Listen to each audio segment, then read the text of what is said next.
Hello. It's a very difficult time of the year for many parts of the health service. We know that traditionally the winter brings many additional demands, whether that's associated with influenza or adverse weather events, all of which impact on the health and the quality of the health of the people that we serve. This winter will be challenging for many reasons. I have some key messages which I am asking all staff to take on board as we face the winter period and the coming weeks out into the new year.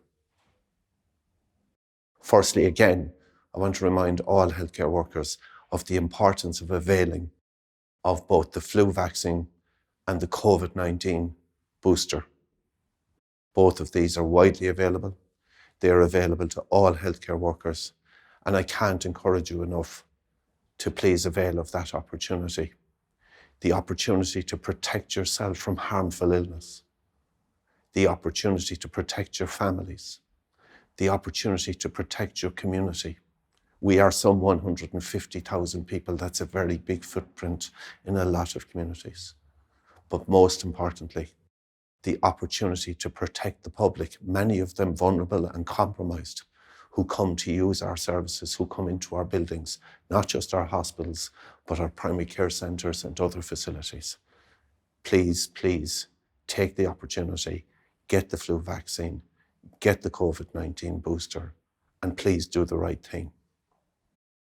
The second critical part of winter I want to talk about will be of no surprise to many staff working up and down the country.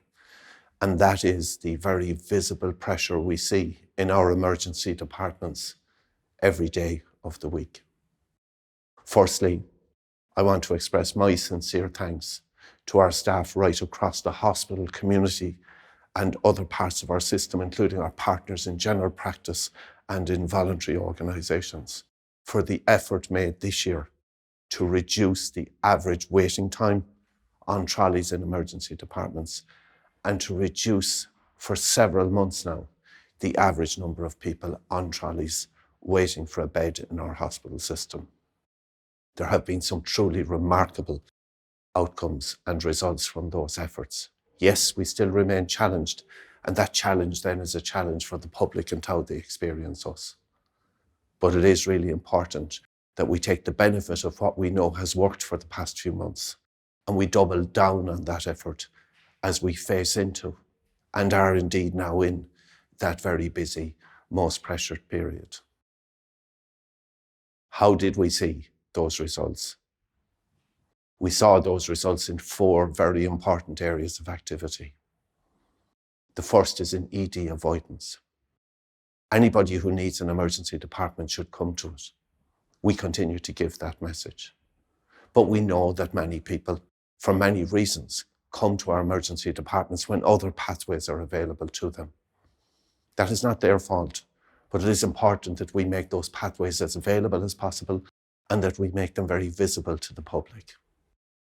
Be that in general practice, the support of a pharmacist, the support of an out-of-hours GP service, the support of community healthcare services in primary care centres across the country.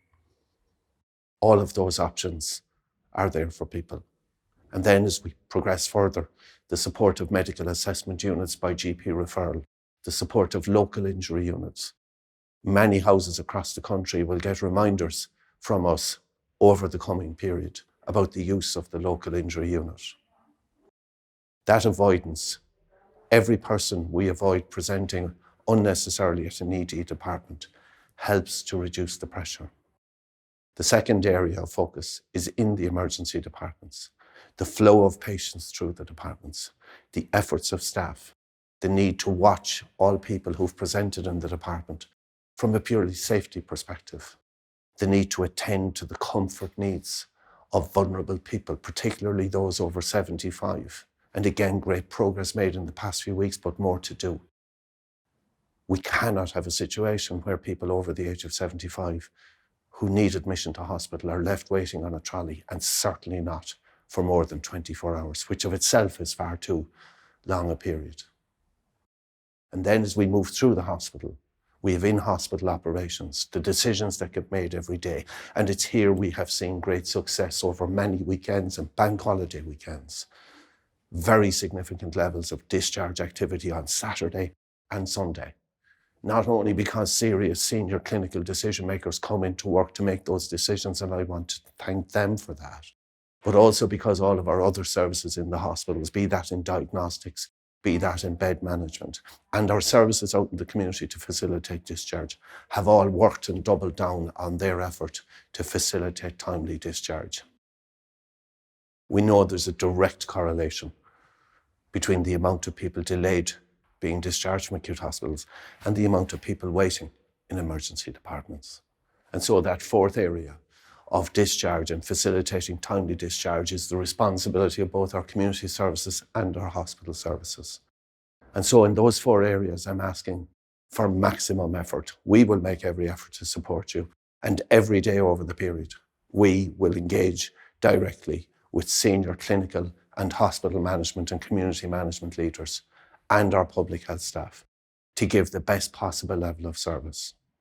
There is no doubt people will wait on trolleys in emergency departments over the winter period. But our focus is to reduce that from the very significant numbers of last winter and to continuously improve it and to continuously make it better by all of those measures I've just outlined.